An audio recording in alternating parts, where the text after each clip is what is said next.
Hello again, everybody. This is DejaVu bringing you set 2 between Meteor Guardian and MBS. And I apologize for the last game. I ended it rather abruptly there, mostly because I wanted to try and get the video in under 10 minutes, just so that way it's only one upload onto YouTube and it's not like 5 minutes and 5 seconds each.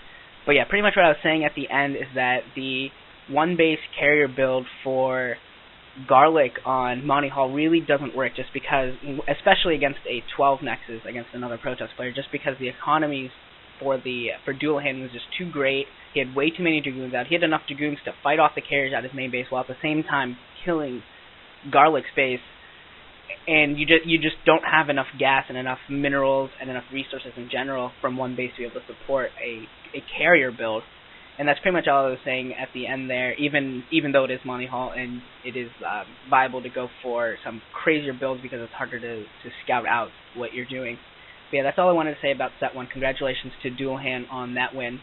And this is set 2. We're going to be seeing Racquetball for Meteor Garden here in red at the, I guess this would be about the 8 o'clock position. And then for Manor Beat Skill, we're going to see LuckyFool, the Terran player, here at about the 7 o'clock position. So this map is Lost Temple. I'm sure everyone knows it, but just to look at it for a second, these two players are very, very close to each other, which is going to make dropships and shuttle play extremely, extremely important. We're going to have to see if either or both players do go for an aerial route, which I do expect at least one of them to go for some early drop in some form. Both of these players are actually doing very, very well. They're both considered like the more elite players. They're both C or better, and they were assigned to teams as such. Racquetball actually is undefeated so far this season in the Star Cup. I think he's something like 8-0 or something. You know, he's beaten all 3 races. I don't think anyone's been able to beat him from any race yet.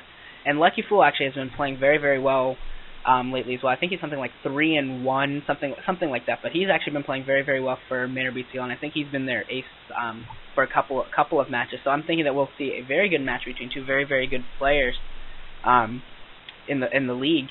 And it looks like Racquetball decided to scout after his pylon, and he's going to be scouting in the wrong direction, so he's actually going to scout LuckyFool last, since this is a 4-player map. So he's going to go probably up here and then up down to here and then down to, and then come back to LuckyFool. But yeah, hopefully we'll see some good play out of these two players. And Gateway going down is expected. Nothing out of the ordinary for either player. LuckyFool is going to throw down his supply and then his barracks, which is actually a little bit late. He probably should have gotten that down a few seconds earlier, and maybe he's not doing that at all. He's going for his refinery before barracks, actually. And so he's just going to wall off his base and go from there, probably, I would assume, maybe with some early vultures, and then go from there, maybe get some mines out. That would be my guess. Or he might do a siege expansion. It's pretty much impossible to tell at this point, really, what he's going to do. But we will see. And Racquetball has a simulator going down. Pretty much standard from both players. Racquetball is scouting out a lot earlier than LuckyFool. And at this point, Racquetball has scouted out both of these bases. So he knows where LuckyFool is, and he knows that the tech choice for him at this point, I hope, is that he will go for dropships or for some sort of aerial play in general, just because he knows well before LuckyFool does where he is. So he knows that they're how close they are, and that he should be able to take advantage of that closeness. Cybernex core is going down. It looks like Racquetball is going to try and harass this SCV building the pylon, but he's not going to be able to. Marine's going to be built for LuckyFool, so Racquetball is not going to get a scout in, but he does know what's important. He does know where LuckyFool is, and he does know that he did wall off. So he'll be able to work from that. There's plenty of information for Racquetball to know where to go from to move out on. And it looks like he's just scouting around. I don't think he's going to take that probe home. I think he's just going to look around. LuckyFool has scouted out 2 of the bases so far, and now he knows where Racquetball is too. So now both players know where each other are, and they're probably both going to realize the importance of this really, really tiny gap between them and try and take advantage. It looks like Racquetball actually is going to go for an early Nexus rather than going for any sort of early tech.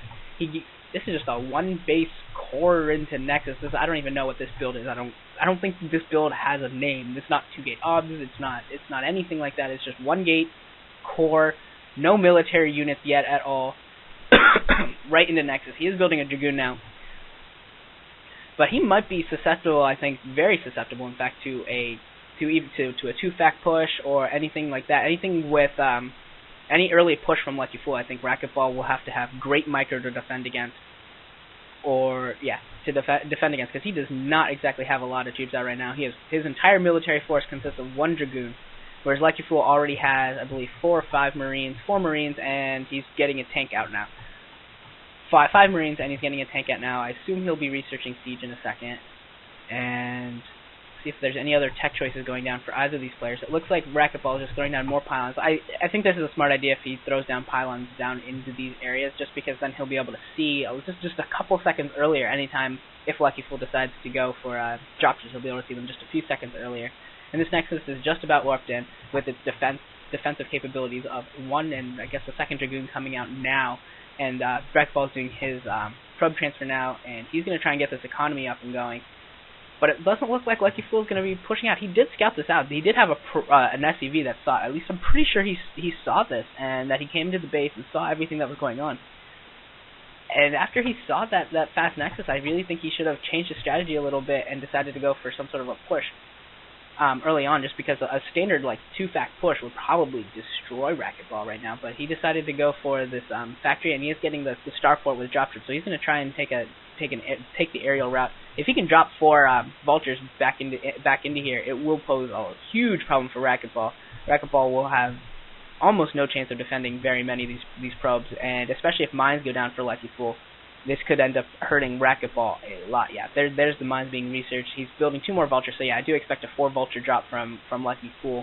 And if he can do a lot of damage with that, I think he should be able to. Racquetball will be in a really bad position. LuckyFool will be able to safely expand and take a lead in this game. Okay, it looks like he's just going to go with 3 vultures, not going to wait for the 4th. Oh, he supply locked himself for the 4th, that's why he's just going to go with the 3.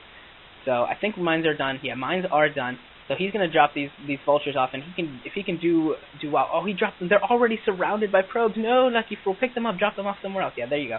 He's got to pick them up, drop them off somewhere else where they're not already surrounded, and just start picking off probes.